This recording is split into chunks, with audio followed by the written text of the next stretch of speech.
आइन्स्टाईनने एकदा खगोलशास्त्रावरच्या एका पुस्तकात योहान्स केपलरच्या एका कल्पनेचा उल्लेख केला होता आणि ते म्हणाले होते की ही एक नाबग्याची कल्पना आहे, an idea of pure genius. ही काही छोटी गोष्ट नाही. अजिबात नाही. म्हणजे जेव्हा आइन्स्टाईनसारखी व्यक्ती असं काहीतरी म्हणते तेव्हा त्यात नक्कीच काहीतरी विलक्षण असणार. अगदी बरोबर. आणि ती कल्पना होती एका म्हणजे वरवर पाहता अशक्य वाटणाऱ्या कोड्याबद्दल. कोडं? तेही खूप मोठं. हो. विचार करा, तुम्ही एका प्रचंड मोठ्या फिरणाऱ्या नावेवर आहात, म्हणजे आपली पृथ्वी. ठीक आहे. आणि तुम्ही दुसऱ्या एका फिरणाऱ्या नावेकडे म्हणजे मंगळाकडे पाहत आहात. तुमच्याकडे फक्त दिशांची माहिती आहे, तो नेमका कुठे दिसतोय याची. पण तो किती लांब आहे हे मोजायचं काहीच साधन नाही. काहीच नाही. अशा परिस्थितीत त्या दोन्ही नावांचा मार्ग कसा असेल, याचा नकाशा कसा बनवणार? हे तर खरंच अशक्य वाटतंय. कारण तुमचा स्वतःचा संदर्भ बिंदूच स्थिर नाहीये. तुम्ही स्वतःच फिरताय. बरोबर. तर आज आपण याच गोष्टीच्या मुळाशी जाणार आहोत. केपलरने हे अशक्य वाटणारं कोडं सोडवण्यासाठी नेमकी कोणती गणितीय युक्ती वापरली तेच आज आपण उलगडणार आहोत. आणि हे उलगडताना आपल्या लक्षात येईल की कधीकधी सर्वात क्लिष्ट समस्यांची उत्तरं एका साध्या पण अत्यंत हुशार कल्पनेत दडलेली असतात. मग सुरुवात करूया केपलरच्या काळातल्या परिस्थितीपासून. त्यांच्याकडे एक मोठी संपत्ती होती खगोलशास्त्रज्ञ टायको ब्राहे यांचा डेटा. हो. अनेक दशके रात्रीच्या रात्री जागून गोळा केलेला प्रचंड डेटा. हो. पण तो डेटा नेमका काय होता हे समजून घेणं महत्वाचं आहे. तो फक्त आकडेवारीचा डोंगर नव्हता. म्हणजे? तो डेटा म्हणजे आकाशात विशिष्ट तारखेला, विशिष्ट वेळी कोणता ग्रह कोणत्या ताऱ्याच्या पार्श्वभूमीवर कुठे दिसला याची अचूक कोणीय नोंद होती. म्हणजे अँग्युलर मेजरमेंट. कोणीय नोंद म्हणजे आपण थोडं सोपं करूया. म्हणजे आकाशात एखादा ग्रह नेमका कोणत्या दिशेला आणि क्षितिजापासून किती उंचीवर दिसला याची अंशांमध्ये केलेली नोंद. अगदी जसं आपण कंपासमध्ये दिशा पाहतो तसं. पण तो किती किलोमीटर लांब आहे हे मात्र त्या डेटामध्ये कुठेच नव्हतं. आणि नेमकी अडचण तीच होती. हे असं आहे की तुम्ही एका चालत्या जहाजातून दुसऱ्या चालत्या जहाजाचा मार्ग ओळखायचा प्रयत्न करत आहात. तुमचं स्वतःचं जहाजही सतत हेलकावे खात पुढे जातंय. बरोबर. अशा वेळी दुसऱ्या जहाजाचा अचूक नकाशा बनवणं जवळजवळ अशक्यच आहे. कारण तुमच्याकडे विश्वासाचा असा एकही स्थिर बिंदू नाहीये ज्याच्या आधारावर तुम्ही मोजमाप कराल. आणि इथेच केपलरच्या प्रतिभेची खरी कसोटी होती. त्यांच्याकडे कोपर्निकसकडून आलेली एक अत्यंत महत्वाची माहिती होती. हो. आणि ती या कोड्याची किल्ली ठरणार होती. ती म्हणजे ग्रहांचे परिभ्रमण काळ, ऑर्बिटल पिरियड्स. बरोबर. त्यांना हे माहीत होतं की पृथ्वीला सूर्याभोवती एक फेरी पूर्ण करायला 365 दिवस लागतात. आणि मंगळाला तेच करण्यासाठी 687 दिवस लागतात. हा 687 दिवसांचा आकडा म्हणजे केवळ एक संख्या नव्हती, तर ते एका महाकाय खगोलीय घड्याळ होतं.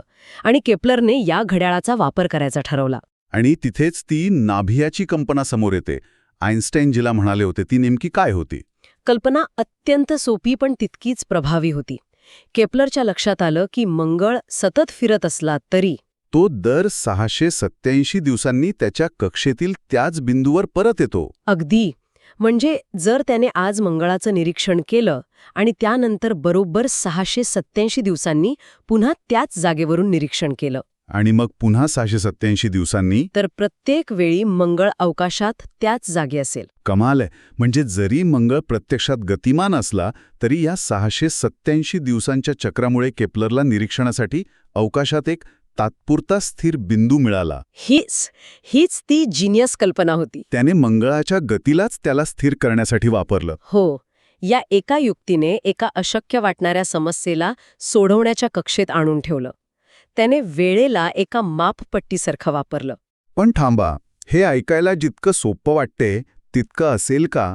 म्हणजे 687 दिवसांनंतर बरोबर त्याच वेळी हवामान खराब असेल, आकाशात ढग आले असतील तर? खूप चांगला मुद्दा आहे. आणि हेच शास्त्रज्ञांच्या कामाचं वास्तव आहे. त्यांना अनेकदा अपयश आलं असेल, पण टायको ब्राहे यांनी 20 वर्षांपेक्षा जास्त काळ डेटा गोळा केला होता. अच्छा. त्यामुळे केपलरकडे 687 दिवसांची अनेक चक्रे उपलब्ध होती.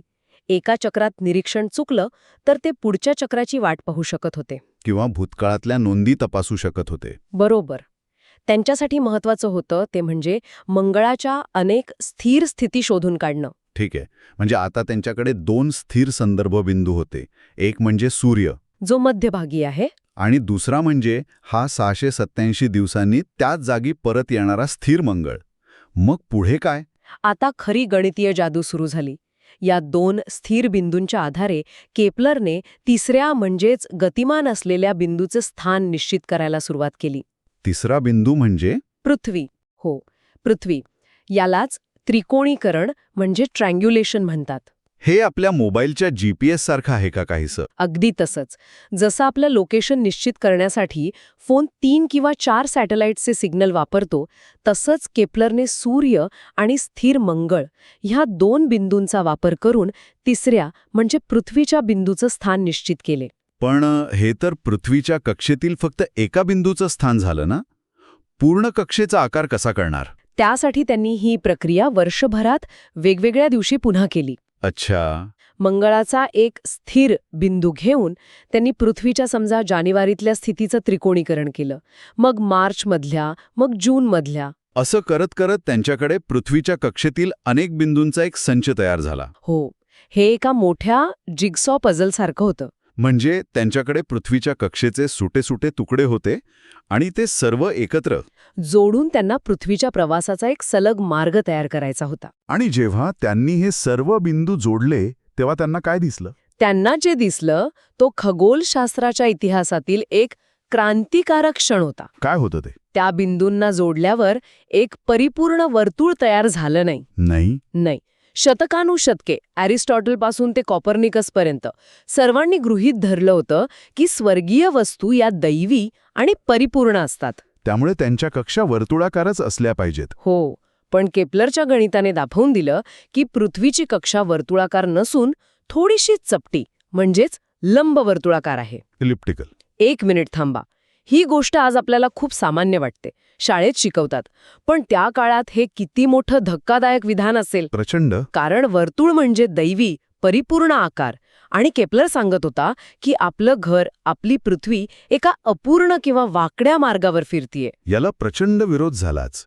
हे केवळ एक वैज्ञानिक सत्य नव्हतं, तर ते त्यावेळेच्या धार्मिक आणि तात्विक विचारांवर केलेला थेट हल्ला होता. पण केपलरचं काम डेटावर आधारित होतं. अगदी. त्याचं सौंदर्य हेच होतं की ते कोणत्याही तात्विक आधारावर नाही, तर टायकोच्या अचूक डेटावर आणि स्वतःच्या कठोर गणितावर आधारित होतं. तो डेटा ओरडून सांगत होता की कक्षा लंबवर्तुळाकार आहे आणि केपलरने डेटाचं ऐकलं, परंपरेचं नाही. ठीक आहे.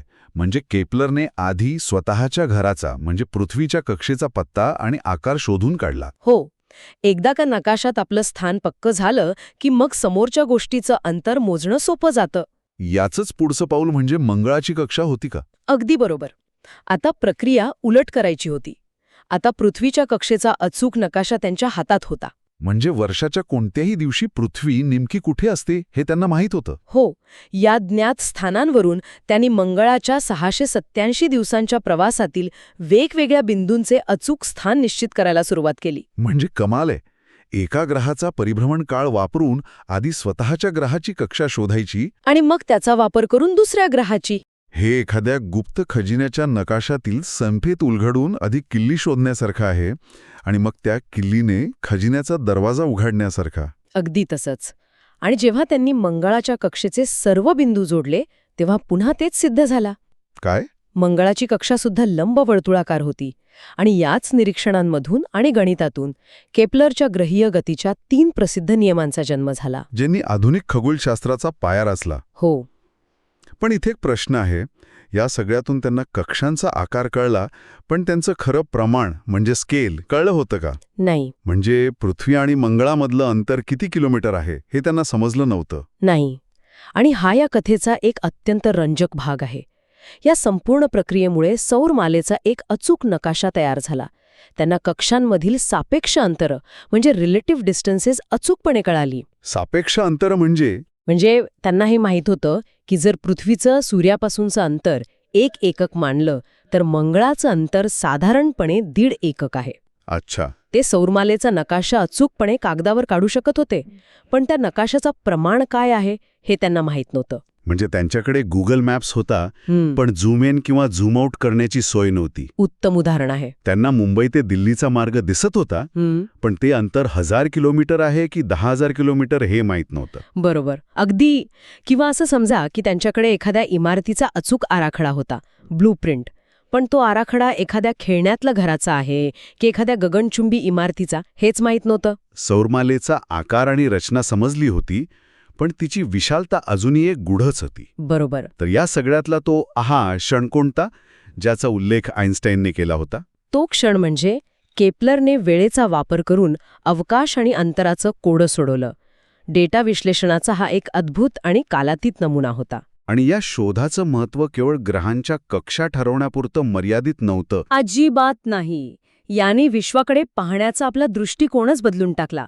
आपण विश्व कसं असायला हवं या तात्विक आदर्शांकडून, म्हणजे परफेक्ट सर्कल्स, त्या आदर्शांकडून विश्व प्रत्यक्षात कसं आहे हे दाखवणाऱ्या डेटाकडे वळलो. आणि हे काम त्यांनी केवळ कागद, पेन आणि टायकोच्या आकडेवारीच्या आधारे केलं. विचार करा, आज आपल्याकडे सुपर कम्प्युटर्स आहेत, पण त्या काळात केवळ एका माणसाच्या बुद्धीने आणि चिकाटीने हे कोडं सोडवलं. मला तर विचार करूनही आश्चर्य वाटतं. आणि याच कामामुळे पुढे न्यूटन आणि गुरुत्वाकर्षणाच्या आधुनिक सिद्धांताचा पाया रचला गेला. निसंशयपणे न्यूटनने नंतर स्पष्ट केलं की या लंबवर्तुळाकार कक्षा का असतात, त्यामागे गुरुत्वाकर्षणाचा नियम कसा काम करतो. पण त्या का या प्रश्नाचं उत्तर देण्याआधी कक्षा कशा आहेत हे सांगणं गरजेचं होतं. आणि ते अमूल्य काम केपलरने केलं. अगदी. आजच्या या चर्चेच्या शेवटी एक विचार करण्यासारखा प्रश्न मागे राहतो. केपलरने सौरमालेचा आकार शोधला, पण तिचं प्रमाण नाही. खगोलशास्त्रज्ञांपुढील पुढचं मोठं आव्हान हेच होतं. तर प्रश्न असा आहे की असं कोणतं एक मोजमाप असेल, कोणती एक गोष्ट मोजली तर संपूर्ण सौरमालेच्या नकाशाला योग्य प्रमाणात बसवता येईल आणि सूर्य, पृथ्वी आणि इतर ग्रहांचे खरे अंतर किलोमीटरमध्ये समोर येईल. यावर विचार करायला नक्कीच मजा येईल.